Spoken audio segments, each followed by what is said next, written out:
شروع اللہ کے بابرکت نام سے جو بڑا مہربان نہایت رحم کرنے والا ہے۔ معزز ناظرین، السلام علیکم۔ عارف باللہ شیخ ابن النرغب یمنی رحمۃ اللہ علیہ کی عادت تھی کہ ہمیشہ اپنے وطن سے سفر کر کے اول حج ادا کرتے اور پھر زیارت روضہ رسول صلی اللہ علیہ وآلہ وسلم کے لیے حاضر ہوتے تھے۔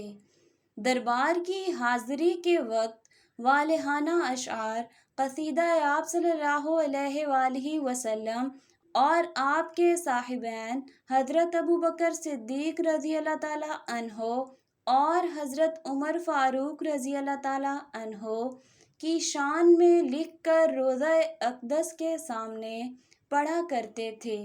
ایک مرتبہ وہ حسب عادت قصیدہ پڑھ کر فارغ ہوئے تو ایک رافضی خدمت میں حاضر ہوا اور درخواست کی کہ آج میری دعوت قبول کیجیے۔ حضرت شیخ نے تواضع کی بنا پر اتباع سنت کی نیت سے دعوت قبول کر لی۔ آپ کو اس کا حال معلوم نہ تھا کہ وہ رافضی ہے اور حضرت ابوبکر اور حضرت عمر رضی اللہ تعالیٰ عنہما کی مدح کرنے سے ناراض ہے۔ آپ حسب وعدہ اس کے مکان پر تشریف لے گئے۔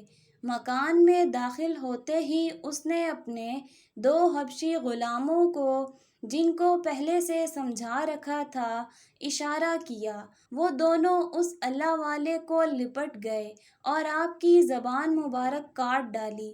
اس کے بعد اس کمبخت رافضی نے کہا کہ جاؤ زبان حضرت ابوبکر و عمر رضی اللہ تعالیٰ عنہما کے پاس لے جاؤ، جن کی تم مدح کیا کرتے ہو، وہ اس کو جوڑ دیں گے۔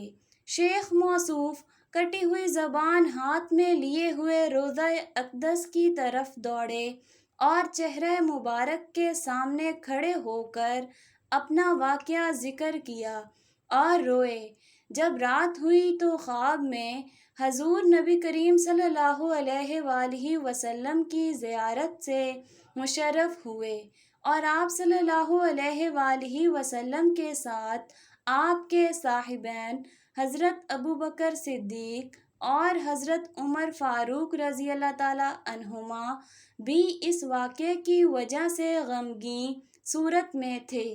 آپ صلی اللہ علیہ وآلہ وسلم نے شیخ کے ہاتھ سے وہ کٹی ہوئی زبان ہاتھ مبارک میں لی اور شیخ کو قریب کر کے زبان ان کے منہ میں اپنی جگہ رکھ دی۔ یہ خواب دیکھ کر شیخ بیدار ہوئے تو دیکھتے ہیں کہ زبان بالکل صحیح سالم اپنی جگہ پر لگی ہوئی ہے۔ دربار نبوت صلی اللہ علیہ وآلہ وسلم کا یہ کھلا ہوا معجزہ دیکھ کر اپنے وطن واپس آ گئے۔ آئندہ سال حج کے بعد پھر مدینہ منورہ حاضر ہوئے اور حسب عادت قصیدہ مدحیہ روضہ اقدس کے سامنے پڑھ کر فارغ ہوئے تو پھر ایک شخص نے دعوت کے لیے درخواست کی۔